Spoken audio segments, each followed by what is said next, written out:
En aquest vídeo veurem el lletsó fi, Sonchus tenerrimus. És una herba tendra, ramificada. Pot arribar a fer uns 70 centímetres d'altura. Viu als camps de conreu, erms, vores de camins i parets seques. Les fulles de la tija tenen aurícules basals agudes. Les fulles són profundament dividides, amb segments semblant entre ells.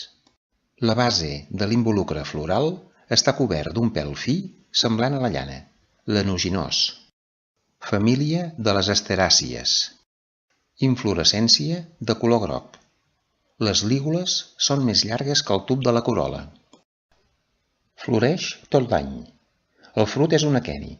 Els seus noms: Sonchus tenerrimus, en català lletsó, i en anglès Slender Sow Thistle. En els següents vídeos veurem plantes. Les identificarem i descriurem les seves característiques i propietats.